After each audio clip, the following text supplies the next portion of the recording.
Hi. This is Mary Beth Rushi with Americans for Prosperity, and I'm sitting here with my friend John Vento. Hi, Mary Beth. CEO of CIS Installers. Yeah. But we are sitting in this beautiful music studio. So you are also a musician. Thank you Yes. so much for sharing this Yeah. beautiful studio Thank you. with us and for joining me today. We are not talking about music. We are Nope. going to be talking about business and government policies. Yep. But to start off, why don't you tell the audience what you do for a living? Yeah, well, I own a company called CIS Office Installers, and we just celebrated our 40th anniversary. Congratulations. Yeah, thanks. We started on May 1st, 1983, Wow. with a dream and a credit card, and we were dumb enough to think we could be successful. And here we are 40 years later through a lot of ups and downs, But basically, we're a service company. We don't sell office furniture.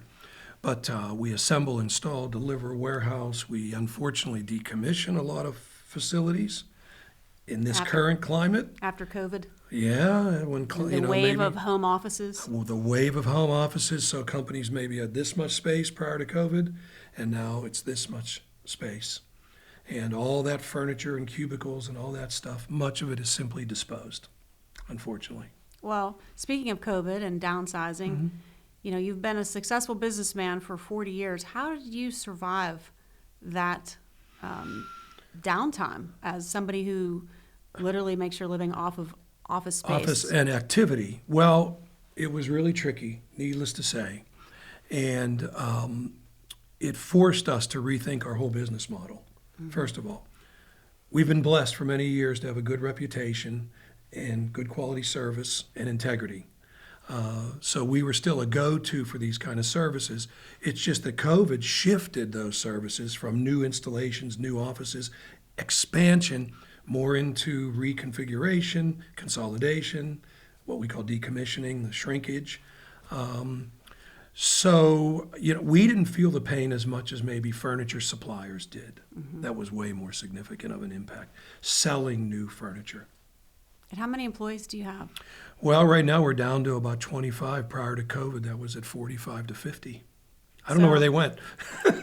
Our core group that has been together for years is still with us. Our younger group, once that $600 a week money started flowing in, I know it was all good intentions by the government to help people, but as often is the case, good intentions go right down the crapper. Because what they did is they created an entire entitlement, a new entitlement group. And, they're dishing out that $600 a week, additional unemployment. And the next thing you know, a lot of these guys are doing side gigs with landscapers and concrete companies, and they're doubling up. And it just created a nightmare, a real mess that still exists to this day. So what is your biggest obstacle right now facing your business? Well, I think there's two. Number one is labor. We continue to grow, but we're growing through subcontractors. So we're basically supporting our own competition here in Western Pennsylvania. But the other thing is we are performing with way more national clients. So we travel all over the country in Canada managing projects. So labor's a big one. And then the other one is just simply where the industry might go. There's only so much stuff to throw away, right? I mean, as leases come up and so on. So we're going to have to continue to be very nimble and creative with our core knowledge in the industry that we're in. So it sounds like you've been able to adapt to change. We have. Sometimes you're forced into it or you just don't survive. Yeah, it's not without its challenges. Yep. So in addition to your business, I just wanted you to share with the audience what else you do, because you're a super interesting person, and I don't want to let that go without being said. I'm involved with music. You mentioned that. But the most exciting part of my involvement in music is Band Together Pittsburgh. And that's an organization that I'm proud to be part of that creates music programs for people on the autism spectrum. As a matter of fact, you mentioned your son's drum teacher, Chris Bellin. Yes. He is one of our drum teachers for a lot of our kids that are drummers and they're autistic. And Band Together was formed quite accidentally about 7 years ago, and we've grown tremendously. And we have different programs, all related to music. We have music workshops. We teach people on the spectrum to be DJs. We give them lessons and instruments. Every month, at least once a month, often twice a month, we have open mics where we set up instruments. And actually, in a very short period, we're going to have a big event at the Warhol Museum. They host us, and we'll probably get like 40 or 50 performers involved with that. Just anything that involves music and it creates a social connection. We've watched through the years a lot of these. We say kids, by the way, like you're a kid. Anybody below 50 is a kid, okay? Never grow up. No. So our age group ranges from anywhere from 7 and 8 all the way into their 40s, Yeah. right? Because autism doesn't go away. That's right. It isn't like you turn 18 and you're no longer on the spectrum. Yeah. But we have all kinds of events, and it's just been a mission of love and acceptance, and we've created a whole family, and it's been a real blessing. That's incredible. And I'm involved with the Remember Me Rose Garden Flight 93 in Shanksville. Yes. Tell everybody what that is. Well, the Remember Me Rose Garden is a private piece of property owned by the families of the 40 victims, or we call them the 40 heroes of Flight 93. And it is a quarter mile from the National Memorial in Shanksville, PA. Technically Stoystown. So Shanksville and Stoystown touch each other, but Yep. and with a ton of volunteers and a whole lot of divine intervention, for the 20th anniversary of 9/11, we created a beautiful rose garden, which is a tribute, and it's a holy space. It's a space of just contemplation, and it's a space of honor, and it's beautiful. It's a living tribute. And our theme is from ashes to beauty. It's only, really, we're just entering our second full year. And anybody can go? Oh, it's completely free, open to the public. You pull into the parking lot and you walk up to the garden. And just last week, we planted another 200 rose bushes. Wow. So come late June, it will be just an explosive, gorgeous, beautiful garden. And there's a lot of serenity. So check it out, the Remember Me Rose Garden. And if anyone wants to volunteer for that. Oh, can they yeah, do we that? need you. Yeah, because we schedule volunteer days. Well, of course, in the spring, we've had 3 of them already. But throughout the summer, we have maybe 1 a month. And that would include weeding and maybe mulching and pruning. And we have a trail around the property that requires some love, and some work. So just is it theremembermerosegarden.org or remembermerosegarden.org? Forgive me, but it's one of those two. We'll get that, and Jim will put that on Yeah, the producer screen, Jim right? will put it right on the thing, and Facebook page and all that stuff. Yeah, that's great. Give a plug to the audience for get you some volunteers Thank for you, some Mary great Beth. causes that you do. Thank you. So it's just an honor to know you and to have Yeah, this I'm back at conversation you. with you. Businessman, volunteer, philanthropist, you just do a lot of great things. Thanks. So back to government policy, which is Yeah. a fun subject. It really is. We'll try to make it not, too boring.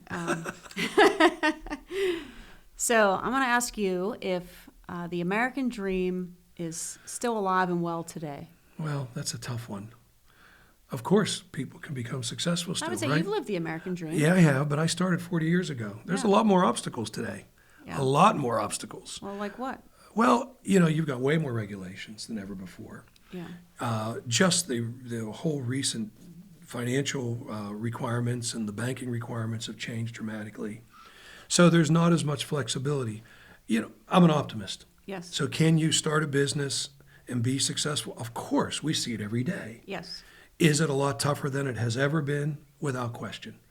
When you have bureaucrats who have never, ever run a business, or better yet, have most likely never been on a payroll. Yes. They've been on government payroll. And I joke and I say so many of our political leaders have lived in public housing their whole life. Well, think about it. Different kind of public housing. Correct. Yeah. They're big, and they go in with their salary that they get, and then 4 or 5 years later, they're worth millions. Yeah. Do they really know how to build a business or understand what small business people go through? I don't think so. No, I think there's a reason they say power and money corrupt. Oh, yeah, it sure does. And I just feel that, again, my optimistic side is yes, there's great opportunities. And I think the great opportunities are in the trades and physical Yes. services. Yes. Well, That's we know where the there's money a is. shortage of that right now. You're sure darn right there is. I have a son who's going to welding school right now. That is where, plus, we're not here to talk about AI, but Right. that AI thing is going to impact the tech people Yes. way more than it's going to impact landscapers That's true. and concrete guys. That's true. Okay, so that value is going to begin to shift, and I just think that the trades and skills and maybe industry will come back because of it is where there's some really great opportunities. So we're going to say the American dream is possible. Sure it is. We're optimistic, but we need to have some governmental changes and maybe in regards to restrictions. And, regulations. well, a lot of people today seem to think that the answer to all of our problems is in government. And that's sad, because what is the government? It's not your mother, father, grandparent, your uncle, someone who cares and loves and wants to help and support you. It's some entity that's way out there. And I get it, though. I get it because people are scared, as we get into other topics and we talk about healthcare, for example. I really do get it. And the whole COVID thing actually enhanced that attachment to the government with all those checks being dished out, Right. So I sure understand and appreciate people that do feel the answer is the government. But sadly, they're also going to be let down. Yeah. Okay? They're going to be let down in the end. Well, we have to show them where the answer is then. The answer is in community. It's in local community. Just like years ago when churches were so prominent and they helped each other before there were any of those government programs. It's the closer you get to the people, the better it is. We call that at Americans for Prosperity bottom-up solutions, Yeah. not top-down. Correct. And right now, our government system seems to be a top-down type of a setup, and we need to go back to a bottom-up solution. I couldn't agree more. Those are big giant mandates. Yeah. And then you sit there and say, what the hell are you talking about? That isn't even real world, And yes, bottom up is a good way to put it. The grassroots and the people that are every day out there slugging it out, going to work, trying to create something to build this country. Well, you said to me one time when we were having a previous conversation that the closer to your customers you are, the more successful your correct. business And will the better be. everything else is. So what Can I you mean talk by about that a minute? Sure. So I'll be very specific. I grew up. My father's a landscaper, and I learned about the service business, and I learned about gardening and all that. But more importantly, I learned about customer service, and it was my dad and me and a customer. We were right there in direct communication. Problems got solved immediately. Compare that in business to what we now all go through, voicemail hell. Press 1 for this, press 2 for this, then you get press 4 for this, press 7 for this. And then you get someone on the phone, and I'm not, again, criticizing, they don't even understand our language. That And you don't happens. understand them. So they're distant, they're further away from us than they could ever be, and it's a tremendous struggle to get anything done. And that's how I view a lot of big government policies, that they're so distant from us, the customers. Technically, we're the shareholders of the government. We're the owners, or we're supposed to be, right? And the further away you get from that center, the more problems are created. And that's why I think we all need to get more involved with our community government, local government, starting with school boards and the county officials and judges, on to the state Your reps local council. and the local councils. That is where the real decisions need to be made to make things better for our communities. One size fits all does not work. That's true. It does not work, period. No. I find that a lot of people don't want to get involved today. I think because, social media has made it very difficult. The attacks, the money to run for office. Keyboard warriors are very Keyboard powerful. warriors. There's a lot of things that are preventing people from wanting to serve their communities. And maybe some of them don't serve because they're so busy just trying to make ends meet, too. Of course, but can we talk about the money for Yeah. a second? It's totally a disgrace. the money that needs to be raised to become a political candidate. What a bunch of BS. Yeah. We have social media, we have public television, we have YouTube, we have all these free outlets that don't cost anything. Why couldn't we just host public debates and it'll be very clear where the different candidates stand? They could speak, they could put written positions. We don't need this money. And unfortunately, the people that raise the most money often get elected. Yeah. Okay? I know. Television I commercials. don't know how to solve I that hate problem. you, and you're evil, and you're a child beater. 30 years ago, come on. When we could just have public debates, regularly scheduled, on all kinds of outlets, and then I think you would see really good candidates, common sense people, want to be involved. Years ago when I lived in Sarver, a friend of mine who's in the political world came to me and said, we really could use a candidate out here for state rep, and would you consider it? Yeah. I said no, because I am not going to walk around and ask people for money. Yeah. I'm not going to do it. I'd rather give than take. And if it's required that like some of these guys, they get elected in November, by December they're fundraising again. Well, the state reps have such a short term. It's basically Right. It's 1 year off, nonstop. 1 year of campaigning. Right. But we have that's a whole other discussion. Yeah, We have a I very know. large legislature in the state of Pennsylvania.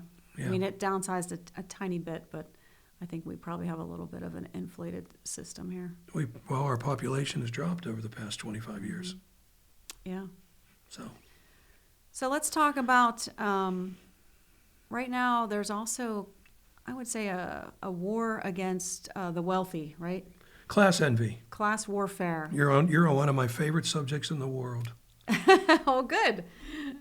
So what's your insight? Well- Are rich, successful businessmen, the Yeah, evils and the they're problems evil, of they're all the horrible. society?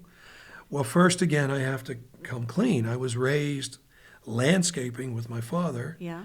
and just about every one of his customers, short of Grandma Vento, was very wealthy. They were doctors, professors, they were business owners. And guess what? They're wonderful people. They're part of our family. So my dad taught me that there's no shame in being successful. Mm-hmm. Now, is every successful person a wonderful, charitable human being? No. Of course not. But guess what? Most of them are. Most of them are. Well, that's good to hear. Okay. Where do you think these foundations come from? Yes. The foundations that support the arts, that support all these different programs, that the people that benefit from them think they're evil. Mm-hmm. If you caught that, right? Yeah, the people that Let's look benefit at the from Heinz Foundation. Yeah. The Heinz family is one of the wealthiest in the country, right? But yet they've given so much back to the community for years, including the arts and all these liberal causes. But yet, unfortunately, in our society, people like the Heinz that are successful are ugly, evil, terrible people, right? There's nothing shameful about success, especially when you bust your ass and you earn it. Yeah. What's shameful is if you're successful and you don't give back. Yeah. That's shameful.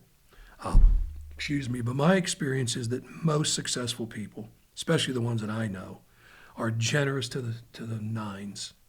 And profit's not a dirty word. Mm-hmm. With profitability in a business, you can give more to your employees. Mm-hmm. You can help them with expenses. You can give higher wages. You can have picnics for their family. Maybe you could actually hire more people. You can hire more people. It just all grows. Look at the communities that have been destroyed in our Western Pennsylvania because the steel industry went away. Mm-hmm. Once thriving, energetic communities are now decimated. Well, now it's not just the steel industry. Now we have a war from this current administration on fossil fuels in general, on coal in Pennsylvania, on natural gas, shale, fracking, you name it. Yep. And the environmental, first of all, I'm an environmentalist. Yeah. All of us want to have a beautiful planet and do the right things. I recently, over the past few years, switched a lot of my gardening products to organic, which is more expensive. Okay, but I'm doing that because of I want to be more aware of these things. But I think we both know that fossil fuel in this country is more environmentally conscious than anywhere else in the world. That's true. So we can't drill for oil, and we have all these regulations and restrictions, but yet it's cool and okay if Saudi Arabia and Russia and these places and China, where they don't, I don't want to swear, they don't give a darn Yeah. about any environmental. It just doesn't make sense. Also, the cleanest, safest energy in the world is nuclear. Yes. Okay, and we've destroyed that industry. There just isn't any logic. It's almost as if there's powerful people that want to send us back to the caveman dark ages. So, I'm certainly not an environmental expert, but just as a guy from Penn Hills that is just like a common sense kind of dude, it doesn't make sense to me that we can't drill for oil in our country with strict environmental regulations, but yet we encourage Venezuela, Saudi Arabia, all these other places. It's just nuts. So I'd like to see American energy thrive again in Pennsylvania. Absolutely. And I think, someone once said it's not either or, it's both and. Sure. And I think, we have such a polarizing society right now with government and on the issues. Most people are toward the middle, but we hear so much from the far left and the far right and not the majority of people in the middle. And it's like, well, if you're in favor of fossil fuels, then you're against the environment. Correct. And it's not And that. we know that's It can not be true. both can be true. You can be for energy independence in the United States and in Pennsylvania, and you can also be for good stewardship. We all Absolutely. want clean water. We all love, Let me tell you something. You're too young to remember, but when I was little and producer Jim was little, and we would drive down the Parkway yeah. on a beautiful sunny summer day at 12 noon, we'd get through the Squirrel Hill tunnels and enter a cloud of green, orange, and red Wow. that was from all those steel mills. I don't remember Okay? that. No, you're too young. But I'm telling you that our city, just in our region, is cleaner than it has ever been. It is healthier than it's ever been. Can we get better? Of course we can. But what bothers me is all these folks screaming about the energy are the same people throwing trash out the window. Our roads are a mess. Yeah. There's trash all over the highways. So if you're going to be committed to the environment, do it all the way. And I think you are correct that you can have both. Good stewardship with common sense energy solutions. And as time goes by, the market itself is, and as it's proven forever, is going to transition into more effective, lower cost, environmentally friendly energy solutions. But you mentioned the market. I think that's I'm the a key capitalist. point. I'm an evil Because capitalist. right now we have some government policies and politicians trying to force things Yeah. instead of allowing the free market to determine. If everybody had an electric car today, our entire grid system would collapse. Let's pray that it doesn't happen that fast. It could happen in the future. Where's the electricity coming from? We're shutting down nuclear plants. We can't we can't mine for coal. So where is this electricity coming from? Yes, solar and wind are great. They augment, but they can't possibly, at this point, as we sit here in 2023, they can't possibly create enough power That's right. in order to support cannot meet the the new demand. government mandates. Right. They can't do it. So we've kind of answered a lot of the question of what's wrong with government. What is wrong with government today? Well, I think we did answer it. It just is. It's just a distance. It just isn't close enough to the people that are most effective, and also it's all driven by money. It's all driven by money. These folks are influenced. So you run for Senate. Let's go federal. You run for Senate, and you get millions and millions of dollars in your campaign, and you don't think you got to pay those people back. Of course you do.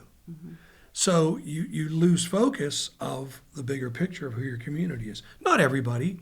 I'm sure there's a lot of There are great some good politicians. out Sure there are. We don't mean to bash all of them. And they don't necessarily maybe agree with our positions, Right. but at least they have integrity. And, I've got a neighbor who I love. We disagree on a lot of positions, but they are filled with integrity. They're consistent. They walk the walk. They talk the talk. And I truly believe that politically, that if you look at the whole entire focus of our society, that all of us agree on at least 75%. Mm-hmm. We want our communities to be safe and clean. Yep. We want our children to have good education. You know, we want to grow. We want to be able to pay our bills. We all agree on that. Mm-hmm. But yet, for some reason, this divisiveness, which has really gotten bad over the last 15, 20 years, Yes, it has splintered us. Like you said earlier, you know, that if you don't agree completely with me on this, then you're Right. shut down or canceled, right? Cancel Right. culture. Right. So I think the problem is that our government has become way too distant. Mm-hmm. Let's remember our founding fathers Mm-hmm. never had an election for a senator. The senators were appointed by the governors. So when the governors left, the senators left with them. Mm-hmm. A new governor came into a state, the senators came in with that governor Mm-hmm. because the senators were to represent the state. Mm-hmm. They were never elected. Mm-hmm. Technically, they represented the governor's policies. Mm-hmm. And I believe it was in the early 1900s, not sure the exact date. Producer Jim can put that on the screen. It changed Producer to an Jim election. has a lot of homework. So now we have senators that are there for life. Yeah. Life. They're 89 years old. God bless them. 89 years old. That's great. But they can't possibly relate to what we are going through today. Yeah, we've kind of got away from representatives of the people. Sure. I mean, government, you were supposed to go and serve and then go back to your business. Or your farm, usually, or your church. Yeah. And now we've turned politics into a lifetime career. And again, as I said earlier, you go in a pauper and you come out a billionaire. Mm-hmm. Now, how in the hell does that work? I don't know how we're going to fix that. I know how to fix it. You got to eliminate the money. And we've got to have a huge push for term limits and a huge push for public campaigning. For limits on campaign donations. Well, get rid of it. Yeah. Just do what we're doing right now. Yeah. You know, a lot of them are afraid to debate Yeah. because if they don't have that damn teleprompter in front of them, they don't know what to say. Or they're fearful of saying the wrong thing and having it blasted all over Twitter. Which, Going guess what? In viral. this conversation, I'm sure there's some big mouth me. I might be saying some wrong things. And when you put this stuff out, could be the end of my rock and roll career, That's why we have Jim. which I would blame you for that. My non-existent That rock would and be roll terrible career. if I was the cause of It would be. end of your musical I would career. never speak to you again. Because you have a great band. So Well, my career cannot end in music because I really don't have one. So there you that's go. not true. You have fans all the way in Florida. we Oh, learned. yeah, all over the world. Yeah. Yes, fans all over the world. South Africa, right, Jim? Number 2. So, you know, Americans for Prosperity is the name of my organization. Mm-hmm. So obviously we're for a prosperous citizenry, and prosperity to me is success. Mm-hmm. And success is defined by every individual. You know, Yes, it is. what is their American dream is their definition. Everybody has their own hopes and dreams. But ultimately, we want people to not have boundaries in their life that prevent them from reaching their version of the American dream and being successful. So I guess my question to you is, prosperity is possible today for everyone if what? Can you fill in the blank? It starts with a great attitude. A good attitude, okay? Optimism, Good, yep. enthusiasm, and then, of course, it transfers right into hard work. Mm-hmm. And then you got to just basically be really, really committed to whatever it is that you want to do. Yeah. You know, they say if you love your work, it's not work. That's not right. the correct saying. I forget Well, you it. find what you're passionate about, and Yeah, and it doesn't you- feel like you work. Make it Right. your life's work. And I think it's a real commitment to have some self-satisfaction. And, you know, you mentioned prosperity, and that's what your organization's all about, success. I define success as freedom. Mm-hmm. Freedom to live the kind of life that you want to live. Mm-hmm. And I'd like to give you a quick example. Please. Right up the street from me is a young fella with a beautiful family. He's a landscaper. Mm-hmm. During the summer, he's a landscaper and an avid golfer. Okay. So during the That's summer... kind of hard because his golf season is landscape Well, season. I'm going to tell you how he does it. Gets up early. Yeah. He puts in a 4, 5, 6 hour day, Mm-hmm. right? He's very modest lifestyle with a small home, a beautiful small home, Mm-hmm. Ford pickup truck, and another small vehicle. around 2 o'clock, 3 o'clock every day. He goes, plays 9 holes at the local golf course. He's home for dinner by 5:30 with his family and does it again the next day. Yeah. Now, most That's people. what you call work-life balance, I think. Sure it is. In my mind, he's the most successful person around here. Will he be a millionaire? No. Does he have $200,000 in his account, every day of the week? No. But is he successful? Hell yeah. Yeah, well, he's Okay. living his version of the American Yes, dream. he is. He's prosperous. And he has that balance. So I think it's all defined by your personal views and what those goals are. And money isn't necessarily the answer. Right.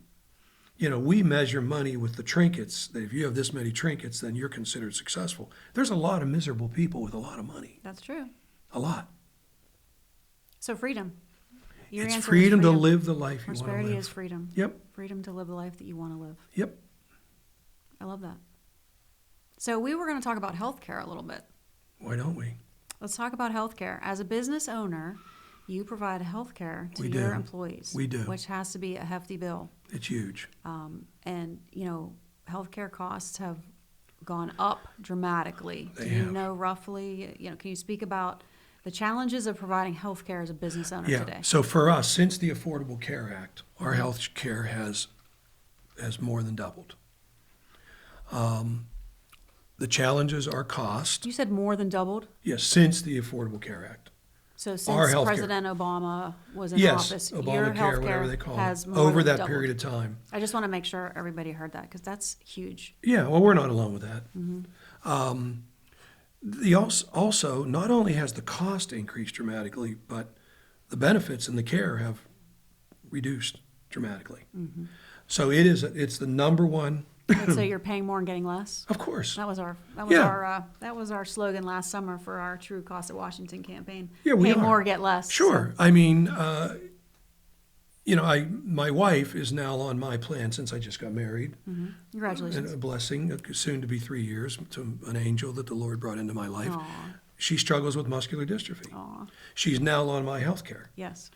The limits in her treatment and care since she joined my health care have been significant. So now we have to get care outside, out of your pocket or whatever you call that. But it's a requirement. I mean, we have to support our employees with health care. We pay a significant percentage and they pay a significant percentage. I mean, the numbers are just ridiculous. And then now we have co-pays. Yeah. Right? It's like auto insurance now. It was never like that before. Yeah, I do remember when I was growing up that insurance was just for the big things and you paid out of pocket Correct. for the little For things. the little things. And if we could get back to that, Yeah. and it could be reduced. But again, one size fits all. So now let's look at the other side of the coin. Yeah. There's a lot of people without health insurance, and they're scared to death. But I thought everybody had to, buy it now or they would be taxed. Correct. And the way they buy it is by people that have the ability to pay more. Yeah. Us, my company, we pay a lot more. So as I understand, the basic philosophy is dollars are moved over to this fund, which allows those people in need to pay less. Now, I'm all for that. Yeah. I'm all for truly helping people that are in need. I'm not for scamming the system, which is what goes on way too much. Wait, back up. Are you for public option for healthcare, government-run healthcare? No. What I'm saying is I'm all for in everything. If I have the ability to pay a little bit more and it helps somebody else, cool, I'm Yeah. fine. Within reason, Yeah. of course, because we have our own employees and our own expenses and so on. Right. I wish we would shift back more to the private sector. And as you mentioned years ago, and Yeah. it wasn't that long ago, that health insurance was for, I had kidney cancer. That was a big deal. Yeah, that's a Okay? big deal. It was for that. Not to go to the doctor for a checkup and not to go for day-to-day or maintenance kind of things. Yeah. And I think that would have a big reduction. But all this stuff got mandated. It's always been a problem. But when the Affordable Care Act came in, like on my policy, I don't know if it's still true, but when it first came out, there was pregnancy coverage for me. Okay, and For we're you? not- For me, for men. Let's not go there. We're not going there. Okay, scratch that. No, you Scratch can leave that in because it's kind of funny. Anyhow, We're but no, not, but we're that not was, going to go there. you know what I'm trying to say. They had all these coverages, which was for Yes. everybody. Yeah, it was a one-size-all. It was a one-size-fits-all approach, and it wasn't something that you needed. Correct. But you couldn't do that. It isn't like, the other thing is you can't cross state lines. Yeah, Auto insurance, I can shop that yeah. all over the place. So competition generally drives prices down. No, not generally. Always. Always drives. That's a really good answer. Yeah, See why I'm interviewing him. it works. Competition keeps us on our toes, keeps prices down, and keeps service up. Yes. You know, our company does a lot of surveys nationally on issues that are important to the American people. And we did a survey on healthcare itself recently. And the majority of people do not like healthcare system. They feel that something needs to be done to improve the costs and the service. But the majority of them do not believe that the answer is in a government-funded program. Yeah, no, it's not. So we have to come up with free market ways to lower healthcare costs for people. Yeah, and there's another problem we have. What do we have here in Pittsburgh now? 2 hospitals. Yeah. Okay? We used to have 12, 13, 14 hospitals. Mm-hmm. But they all got gobbled up by 2 giant entities. Mm-hmm. Who Right? also provide healthcare insurance. Correct. You talk about a conflict of interest. So they're paying themselves for the services that they're offering. So on one hand, you buy the insurance from them. Then you go to their hospital, and they say to their hospital, "Oh, no, that kidney that you just had removed for cancer, and you've been in the hospital 2 days, you're done. Go home. Day 3, we're not paying for." Who in the hell ever approved of this system? Well, there's also no transparency. If anything else that you do, like I just put a new roof on my house. Yeah, I could talk you knew about, what it cost. I mean, I got 3 estimates. I knew Right. exactly what it was going to cost. I knew Right. exactly what materials they were doing, down to the color of the shingle that I picked out, right? And when the job was done, I got the bill and I paid it. Right. That does not happen in healthcare. It does not happen. In fact, I just heard a story of a woman who got a price for a medical procedure, agreed to it, and then got a bill that was literally like 10 times what was quoted to her. And my son's going through the same thing. You know, he just had some physical therapy for a sports-related injury in his ankle, and you think you're done paying the bills, and another one rolls in. And he's like, "Mom, I thought we had health care." They just keep coming He's and coming 21. and coming. I said, "Welcome to like real life, you know? Yeah, This is how it is. The bills just keep coming, and you if See, you keep that's paying what them, I was that's a hoping for problem. the Affordable Care Act. I was hoping Yeah.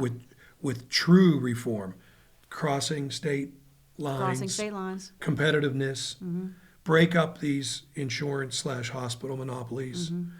None of that happened. Yeah. None of it It happened. went the other direction. It went exactly the other direction, So if we want to fix healthcare, we need to reverse course. completely. I'm in agreement with that. And we've got to keep these wonderful researchers and doctors that are life-saving people. Yeah. We've got to encourage them, keep motivating them, compensate them properly. And we've got to get trust back into the healthcare system. Yeah. Yeah, we definitely lost, I think, a lot of trust through the whole COVID ordeal. Oh, yeah. Okay, so we're having a little conversation about prosperity, and we talked about how prosperity is possible if you have the right attitude, you have a hard work ethic, and those are all personal traits for how somebody can become prosperous. But put your government helmet on, since I work for a government policy advocacy organization. From a government perspective, if you were talking to your legislature, how would you finish the sentence? Prosperity is possible for me if you blank. Well, let's go by your own theme of bottom up. Yeah. And the thing that I say, getting closer to the customer. So it would start with, I would say to you, Madam Legislator, how about spending a whole lot more time in your community that you represent? How many of these guys drift away to D.C. and you hardly ever see them? Yeah, well, Right? that's happened to me recently with somebody I've been trying to work with. Yeah, For they're a not, year. They're not even They're around. not here. Right. So let's start with that. Again, bottom-up solutions. Let's also, I would like to say to you, Madam Legislator, why don't you lead the way in term limits? Okay? Yeah. Why don't you lead the way in freezing giant salary increases? Lead the way in these ridiculous budget increases that are all automatic when it doesn't even make sense. Why don't you lead the way in campaign reform? How about a crazy idea to have no money? I mean, all of those things that you're saying will be putting somebody else's needs above your own. Well, that's what a public servant does. Thank you. Yes. Okay? So Say that again? that's what a public servant is supposed to do. Yes. But I think that sadly, most of our, quote, public servants are narcissist maniacs. Well, I don't think they go in that way, though. I think a lot of people go in with the right intention. I hope But- you're right. You're probably right. And then they get They get sucked in by gobbled the, up. by the money, by the benefits, by the Yeah. Campaign funding, Again, let's make by- it clear. There's a lot of good, yeah, especially on our state level. yeah, You know many personally. I know many personally who I Yeah. love and respect, and that really care for the community. yeah. So let's not paint a broad brush that all politicians are shitty people, No. because they're not. Well, actually, I'm a politician. I'm an elected school board official. So There you go. And from what I can see, you're not shitty yet, unless you were on my rock and roll career. depends on which side of the aisle Yeah, you then there would ask. be a problem. But no, okay, so let's assume they go in with all good intentions. And if there's term limits, they're going to come out with good intentions. Yeah. Because guess I what? worked for a legislator who set his own term limits. That's what I'm saying. That's, to me, the discipline.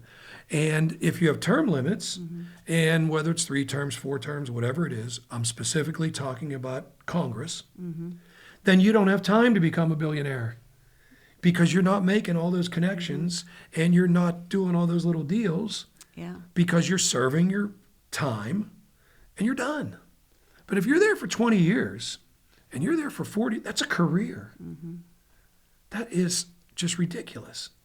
So I would say to you, Madam Legislator, term limits, campaign reform, and get closer to your community, to the people that voted for you. It's good Or advice. the people that didn't vote for you. Yeah. How about representing them? Well, yeah.